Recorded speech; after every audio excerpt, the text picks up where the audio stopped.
अचानक से कुछ ही दिन पहले ये मैक्सिको के समुद्री किनारे पर पड़ी हुई मिली और इस खबर ने पूरी दुनिया को टेंशन के अंदर डाल दिया है। और इस टेंशन के पीछे दरअसल एक बहुत बड़ी तोहम प्रस्ती है जो कि सही भी हो सकती है और गलत भी। और वो तोहम प्रस्ती ये है कि ये मछली समंदर से बाहर आकर किसी कुदरती आफत का एडवांस के अंदर इंसानों को बता रही है, जिसकी वजह यह है कि अगर इस मछली का रिकॉर्ड देखें तो जितनी बार भी ये समंदर के बाहर आई है, हर बार इसके कुछ दिन के बाद इसी इलाके के अंदर कोई तूफान, कोई जल्जला या फिर कुदरती आफत देखने को मिलती है। और हजारों साल पुराने किस्से कहानियों के अंदर भी यही बयान। अस्सलाम वालेकुम दोस्तों, तो कैसे हैं आप सब। तो आज मैंने बहुत ही दिनों वीडियो अपलोड कर रहा हूँ, इसके लिए माजरत चाहता हूँ, लेकिन आज की जो वीडियो है बहुत ही ज़्यादा इंटरेस्टिंग होने वाली है। आज की वीडियो होगी और फिश की मिस्ट्री के ऊपर, जो ये मछली अभी पाई गई है मेक्सिको देश में। और इस मछली को डोम्सडे फिश भी कहा जाता है, यानी तबाही के दिन की मछली भी कहा जाता है। तो क्या ये मछली सच में तबाही लाती है, और भी बहुत सारे चीज़ें हमें जानना है इसके बारे में। तो आज का इस रिएक्शन वीडियो इसी के ऊपर होगा। बाकी अगर वीडियो पसंद आए तो वीडियो को लाइक कर दीजिए और चैनल को भी सब्सक्राइब कर दीजिए। तो करते हैं हम आज का reaction video start. That's an oarfish. Holy shit, that's they've almost never been seen live. They live a mile deep. It's come up here to die. Go back in the water. See if they'll go. You got photos? Okay, I'm like, Hold on, I'll put them on the Heather, this is amazing. This is Yeah, that is the amazing. smallest one I've ever seen. Got hurt or something. They may not want to die. Maybe he smelled the fish blood. दुनिया भर के international media के news के अंदर इस वक्त एक ऐसी पुरस्कार मछली है जिसको डूम्सडे फिश यानी तबाही के दिन की मछली भी कहा जाता है। और पूरी दुनिया इसको देखकर खौफजदा है कि शायद बहुत जल्द कोई कुदरती आफत आने वाली है। पर सवाल है कि क्यों, आइए इसको समझते हैं। हाल ही में इस मछली को मैक्सिको मुल्क के साहिल पर देखा गया और ये इंतहाई खूबसूरत मछली है जिसको और फिश भी कहा जाता है, क्योंकि इसका जिस्म शीशे की तरह चमकता हुआ दिखाई देता है और इसका साइज छोटे से लेकर 7 मीटर या फिर इससे भी ज्यादा हो सकता है, जिसकी कई नस्लें डीप सी के अंदर पाई जाती हैं। ये 11 मीटर तक भी लंबी हो सकती है। जैसा कि आप इस पिक्चर के अंदर देख सकते हैं कि अमेरिकन नेवी ने मिलकर जिस डूम्सडे फिश को पकड़ रखा है, इसकी लंबाई तकरीबन 7 मीटर के करीब है। और ये मछलियां ज़्यादा लंबी तभी हो जाती हैं जब इनको अपनी मर्जी का टेम्परेचर मिले और खाना मुसलसल समंदर के अंदर मिलता रहे। ये मछलियां इंसानों के लिए खतरनाक बिल्कुल नहीं है, क्योंकि इनके दांत ही नहीं होते और ये पानी को फिल्टर करके छोटे छोटे शिकार खाती हैं। फन फैक्ट ये है कि आप अगर अपना पूरा का पूरा हाथ इसके मुंह के अंदर डाल दें या फिर हल्क के अंदर भी डाल दें तो आपको कुछ भी नहीं होगा, इवन के खराश तक भी नहीं आएगी। ये गैर मामूली और पुरस्कार किस्म की मछली गहरे समंदर के जिस इलाके के अंदर रहती है वहां पर रोशनी बिल्कुल नहीं होती और इसी वजह से इसके बारे में मालूमात इंतहाई कम है और इनको देखना भी इंतहाई रेयर होता है। आमतौर पर ये मछलियां सतह से 660 फुट नीचे या फिर 200 मीटर नीचे पाई जाती हैं, लेकिन ये 3300 फुट या फिर 1000 मीटर की गहराई तक भी देखी जा सकती हैं। इस गहरे समुद्री इलाके के अंदर रहने वाले दूसरे जानदारों की तरह और फिश भी रात को खुराक की तलाश के लिए सतह के करीब तो आती है, लेकिन दिन के वक्त दोबारा गहराई के अंदर चली जाती है। ये वो एरिया है जहां पर इंसानों का आना जाना बिल्कुल नहीं होता, जिसका मतलब कि इसको बिना खोजे देखना बिल्कुल नामुमकिन सी बात है। लेकिन अचानक से कुछ ही दिन पहले ये मैक्सिको के समुद्री किनारे पर पड़ी हुई मिली और इस खबर ने पूरी दुनिया को टेंशन के अंदर डाल दिया है। और इस टेंशन के पीछे दरअसल एक बहुत बड़ी तोहम परस्ती है जो कि सही भी हो सकती है और गलत भी।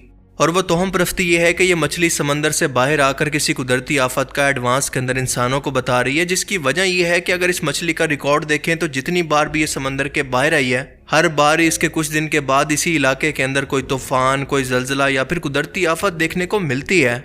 और हजारों साल पुराने किस्से कहानियों के अंदर भी यही बयान होता है। खास तौर पर जापान के लोग ऐसा मानते हैं कि यह मछली कुदरती आफत के दौरान निशानी के तौर पर किनारे पर खौफजदा होकर आती है।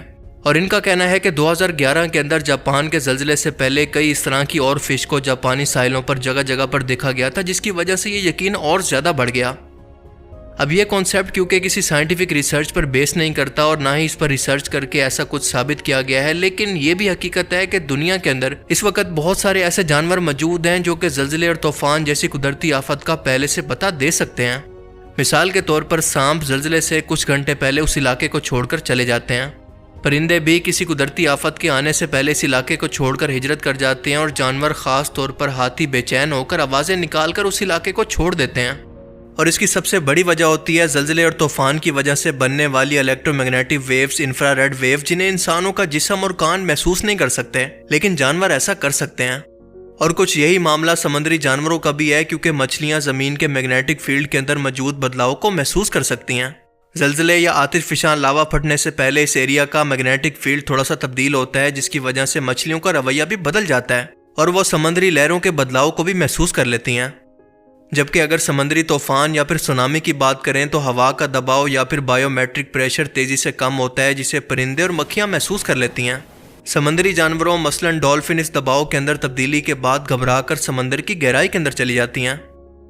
इसके अलावा आतिशफ़िशां फटने से पहले चाहे वो समंदर के नीचे हों या फिर ज़मीन पर, कुछ गैसेस खारिज होती हैं जिनको समुद्री जानवर तो समंदर के अंदर जबकि जानवर ज़मीन पर सूंघ सकते हैं। लेकिन साथ साथ आपको ये बताता चलूँ कि इन तमाम जानदारों की सर्वाइवल का तरीका है जो कि 100% एक्यूरेट भी नहीं हो सकता। सो ये मुमकिन है कि और फिश भी समंदर के नीचे मौजूद ज़मीनी प्लेटों की हरकत से पैदा होने वाली इलेक्ट्रोमैग्नेटिक वेव्स को महसूस कर सकती हो। सो हम ये कह सकते हैं कि डूम्सडे फिश के मामले में दोनों पॉसिबिलिटीज़ मुमकिन है कि ये या तो किसी कुदरती आफत की वाकई में पेशन गोई कर रही हैं या फिर इसकी वजह कुछ साइंटिस्ट ये भी दे रहे हैं कि समंदर के अंदर मुसलसल कचरा और पोल्यूशन बढ़ने की वजह से ये मछलियाँ पिछले कई सालों से समुद्री किनारों पर देखी जा रही हैं, जो कि अब नॉर्मल होता जा रहा है। और इन्हीं साइंटिस्ट के मुताबिक बार बार समुद्री किनारे पर आने की वजह से हो सकता है कि किसी कुदरती आफत के वक्त लोगों ने इसको देख लिया और ये कॉन्सेप्ट इससे जोड़ दिया हो। और मीडिया को क्योंकि इस तरह की सनसनी और मसाला से व्यूअरशिप मिलती है, लिहाजा वो इस खबर को भला क्यों छोड़ेंगे।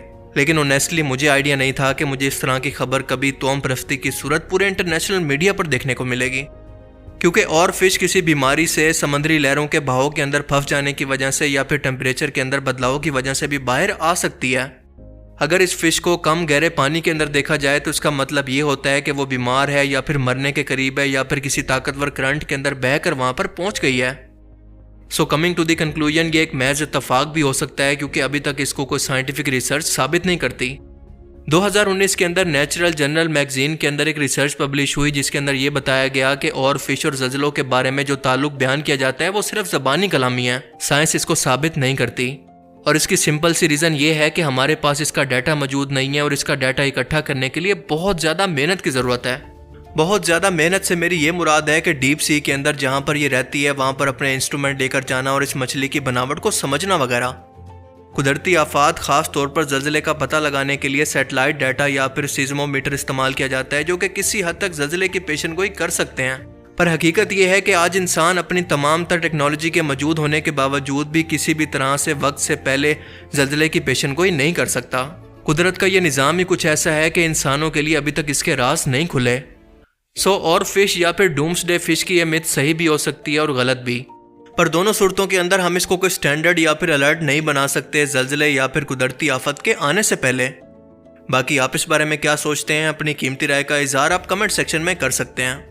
आई होप कि इस वीडियो से आपको बहुत कुछ नया जानने को मिला होगा और ये वीडियो आपको पसंद आया होगा। अगर आपको ये वीडियो अच्छा लगा तो इसे लाइक कीजिए और अब मैं मिलूंगा आपसे एक ऐसी ही नई इंटरेस्टिंग वीडियो में। तब तक के लिए अपना बहुत सा ख्याल रखिएगा। Thanks for watching this video. अल्लाह हाफिज़। What are you doing? What are you doing? That's an oarfish. A giant silver ribbon of a fish is said to be a prophet of doom. In Japanese folklore, they're messengers from the gods, telling beach dwellers a दोस्तों ये simple थी आज की हमारी message: video. उम्मीद करता हूँ run आपको for अच्छी your लगी होगी। lives. अगर अच्छी लगी हो तो लाइक लाजमी कर दीजिएगा और हमारे चैनल को सब्सक्राइब भी कर दीजिएगा।